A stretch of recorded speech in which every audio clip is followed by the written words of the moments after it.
In this lecture, we're going to begin with our coverage of the erythrocyte, or the red blood cell, and then we'll cover the basic structures of the heart. And so the erythrocyte, or the red blood cell, do have a unique shape as these biconcave discs, which have a concave appearance on both the superior and inferior side in this view. And some of the unique features of the erythrocyte is that they are anucleated, which means that these cells lack a nucleus, requiring the body to constantly be in a state where we're making new red blood cells all the time. And the fact that there is no nucleus gives these red blood cells a definitive lifespan of approximately 120 days. Females have slightly less red blood cells per microliter of blood than adult males, who have slightly more. And the unique feature and function of the red blood cell is that it is a molecular oxygen carrier throughout the body. And that molecular oxygen is picked up in the lungs and circulated throughout the body for tissues to use. In fact, an average value of about 98.5% of all molecular oxygen is carried by red blood cells. The red blood cells also transport carbon dioxide, and carbon dioxide is produced as a metabolic end product by various tissues in the body, and the red blood cell will transport approximately 20% of all the red blood cells transported through the cardiovascular system. Another feature of the red blood cell is that the red blood cell does not have mitochondria. And without mitochondria, the red blood cell's metabolism is supported purely by anaerobic metabolic pathways.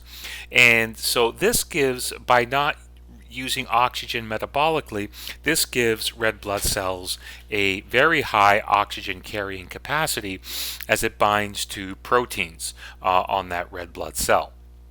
As we move to the heart, just some of the most basic features of the heart is that the heart is located in an area called the mediastinum, which is essentially the region within the thoracic cavity, or the thoracic region here, specifically in the thoracic cavity, illustrated as you can see here on this cross-sectional view of the transverse plane. The heart does have a slight angle to the left, and 2/3 of the heart is located left of a median plane, or as we've used before, the sagittal plane, sometimes described as the mid-sternal line. In this picture, you see the heart slightly angled and slightly shifted towards the left. This diagram also illustrates the diaphragm muscle located on the inferior part of the heart. The apex is the portion of the heart on the most inferior part of this organ, and this lies left to the mid-sternal line.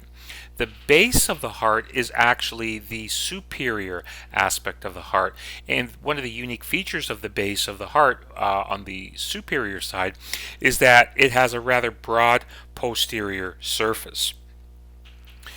As we look at the heart structure from the outside towards the inside, we see that the heart is covered by what's called a pericardium. And the pericardium is just simply defined as a double layer sac that encloses the heart. And this sac functions to help protect the heart and anchor the heart to the chest wall. The pericardium also prevents the overfilling of the heart with blood, so in a sense it provides an exterior pressure to make sure that the actual heart chambers do not expand excessively. And one of the other functions is that it reduces the friction related to the heartbeat, because when the heart undergoes a contraction, it undergoes a change in shape and rubs against tissue, and that does produce heat. One of the functions of this double layer covering is that it helps to reduce that friction. The first layer of the heart, being the outermost layer that we'll see here illustrated a little more clearly on the next slide, is described as is called the fibrous pericardium. And it is essentially dense, strong connective tissue, and it's this tissue that will anchor the heart to the chest wall, of the thoracic cavity. The second inner layer, referred to as the serous pericardium, is actually made up of two portions. The two portions are the parietal pericardium and the visceral pericardium, oftentimes referred to as the epicardium. So it's important to remember that these two layers, the second layer itself made up of two portions, is illustrated in this gray, this external region around the heart. And the second layer, being composed of two components, provides for a very small cavity called the pericardial cavity, and that cavity is filled small and is filled with a fluid, and that fluid helps to reduce the friction of the heart contraction. In this larger illustration here, this zoomed in, what we see here are these different layers of the heart, and we start here at the very bottom, and this is the heart chamber. So this is the hollow interior portion where blood moves through, and the major component of the heart is the muscle component, the cardiac muscle, so simply called the myocardium. And as we move from the inner towards the outer part, we have what's called the epicardium, and the epicardium is that inner layer or the visceral layer of the serous pericardium. One more note to make here towards the interior of the chamber. There's an inner lining called the endocardium. And the endocardium is the inner layer of not just the heart, but this inner layer extends throughout the entirety of the cardiovascular system. So as indicated just a moment ago, the epicardium, as you can see here, is essentially the visceral layer of the serous pericardium that helps to form the pericardial cavity that's fluid filled, and the outer layer of the serous pericardium is simply referred to as the parietal layer of the pericardium, and the fibrous pericardium, which has an attachment to the chest wall, is the most outer layer.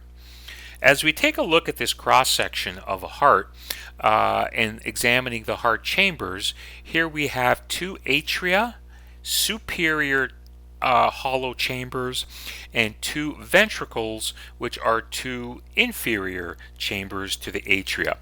And we have each on the right and the left. So it's important to note that the flow of blood in a healthy heart never goes directly from the right to the left or the left to the right. Blood enters the atria on both sides and then enters the ventricles. So the heart has four chambers, two atria and two ventricles. The superior chambers are referred to as the left and right atria. The inferior chambers are simply referred to as the left and right ventricles. And what separates the ventricles is what's called the interventricular septum. And I'll just point this out here on the diagram. The interventricular septum is made up of muscle tissue, cardiac muscle tissue, and it's this tissue that separates the two ventricles. There is a interatrial septum, not nearly as thick, however, as the septum that separates the two ventricles.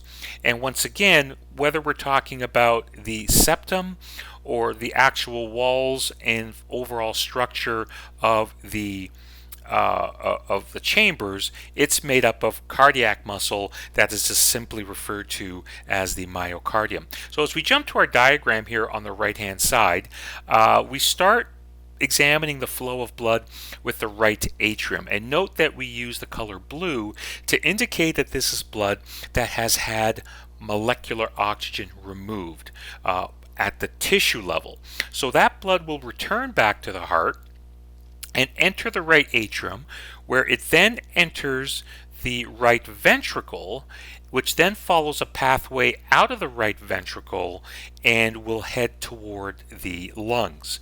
And the purpose of that is that blood will reach the lungs and absorb oxygen that has been ventilated as part of the air into the lungs. Now, once that blood in the lungs has picked up molecular oxygen, that blood first returns back to the heart on the left-hand side into the left atrium, and then that blood moves into the left ventricle, where it then exits the left ventricle, and that blood gets distributed to the coronary circulation and the systemic circulation.